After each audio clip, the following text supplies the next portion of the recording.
Ya. Nah, ini satu akidah, akidatul Islam. Sama-sama orang Islam, apalagi di saat bulan Ramadan. Kita masih makan sama saudara kita yang muslim, apalagi untuk berbuka. Itu luar biasa. Kita mendapat 1000 kebaikan dan mendapat penghapusan 1000 kesalahan. Nah, luar biasa di bulan Ramadan apalagi. Kemudian warafa'a lahu alfa darajah. Kemudian Allah akan angkat baginya 1000 derajat. Masya Allah. Diangkat 1000 derajat. Cuma ngasih makan. Cuma ngasih makan. Cuma ngasih makan kepada saudara kita yang muslim mendapat 3 keutamaan dari Allah Subhanahu wa taala. Yang pertama, 1000 kebaikan. Yang kedua, dihapusnya 1000 kesalahan. Yang ketiga, 1000 derajat. Masya Allah, luar biasa. Makanya jangan segan-segan kasih makan, ya, walaupun hanya sesuap atau 2 suap makanan. Ya Ali hub, wahai Ali, cintalah engkau li akhika terhadap saudaramu kama tuhibbu li nafsika, kama tuhibbu li nafsika, sebagaimana engkau mencintai terhadap dirimu sendiri. Jadi wahai Ali, cintailah terhadap saudaramu sebagaimana engkau mencintai dirimu sendiri. Jadi cintailah saudaramu sebagaimana engkau mencintai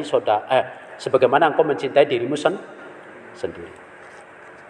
Bagaimana kamu mencintai dirimu sendiri, maka seperti itulah memperlakukan saudaramu mencintai.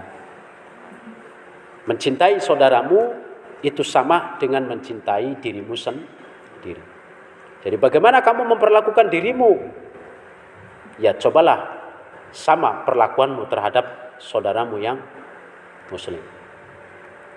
Jadi dirimu nggak mau dibikin susah, ya saudaramu juga jangan perlakukan susah. Ya kan? Kalau kamu selalu ingin mendapatkan suatu bagian kebahagiaan, maka orang lain pun sama ingin mendapat satu bagian kebahagiaan. Jadi ya adil lah istilah. Apa yang diperlakukan pada dirimu, maka perlakukanlah pada diri saudaramu sendiri. Jangan bedakan.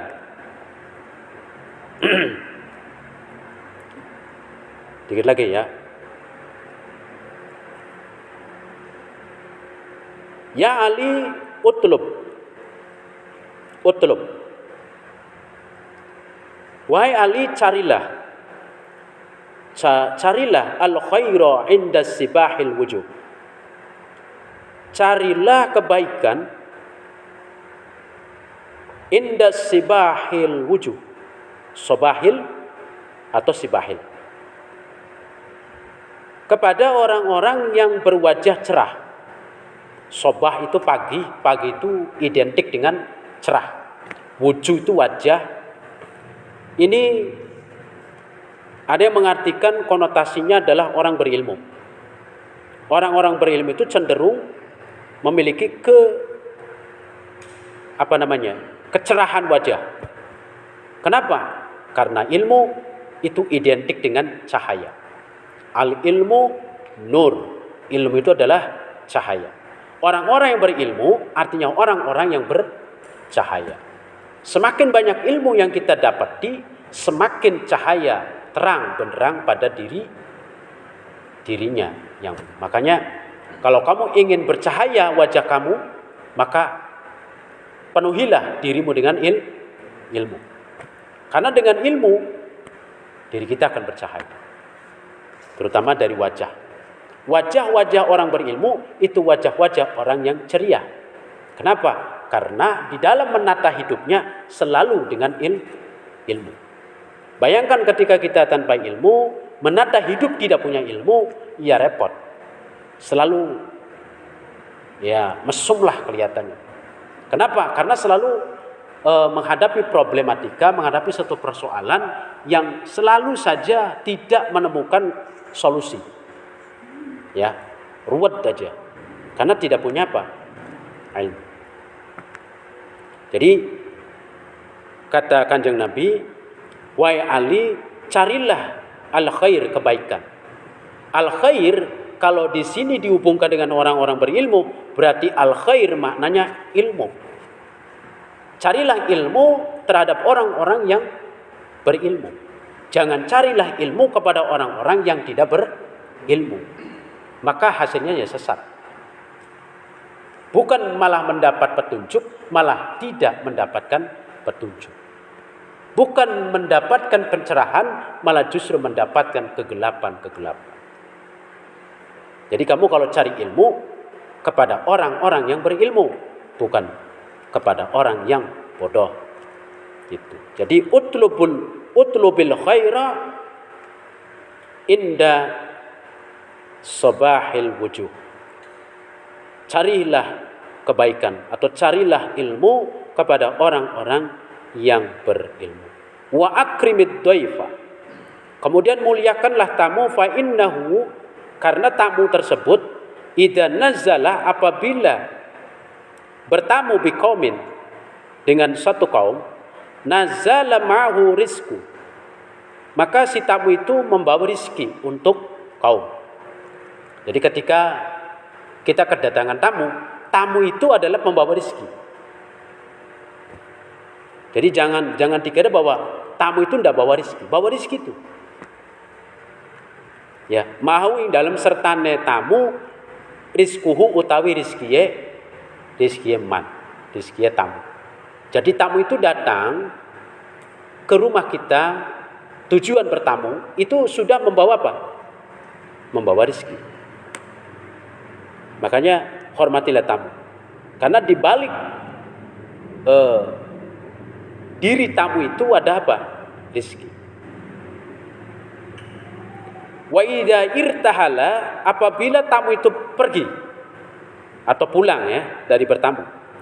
Irtahala bidunub, si tamu itu pulangnya bawa dosa. Dosa siapa ini? Dosa ahlul manzil, dosa penghuni rumah. Kita kedatangan tamu. Datangnya tamu itu bawa rizki, tamu pergi, tamu itu perginya bawa dosa kita. Ini luar biasa. Ya, tamu pergi tuh bawa dosa kita. Makanya jangan kaget. Ya, jangan kaget. Kalau ada tamu, hormatilah. Yang pertama kita mendapat rizki kedatangan tamu. Yang kedua dosa kita diambil oleh tamu ketika tamu pergi. Ya. Bukan kehilangan barang hilang ini gara-gara tamu itu. Kan. Yang diambil dosanya, bukan barang pemilik kita, bukan. Bukan barang kita, bukan milik kita, bukan. Tapi dosa. Luar biasa kan? Makanya hormatilah tamu. Kenapa? Karena tamu ketika setelah bertamu dia pulangnya bawa dosa kita. Pemilik rumah.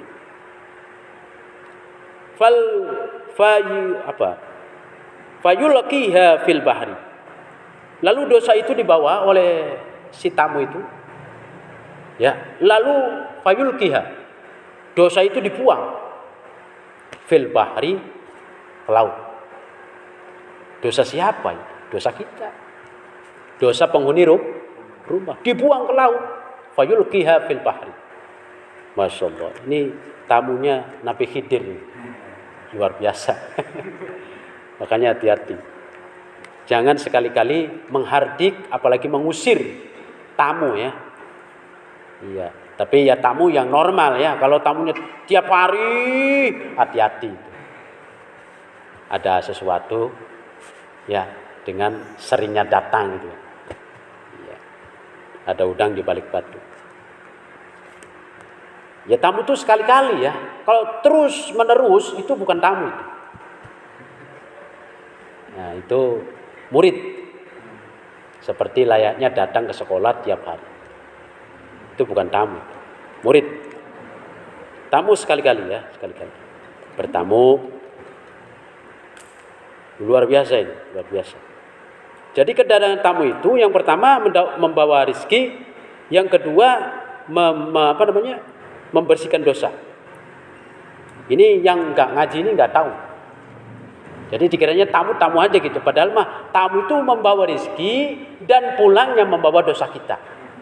Oh luar biasa. Makanya izinkan tamu masuk.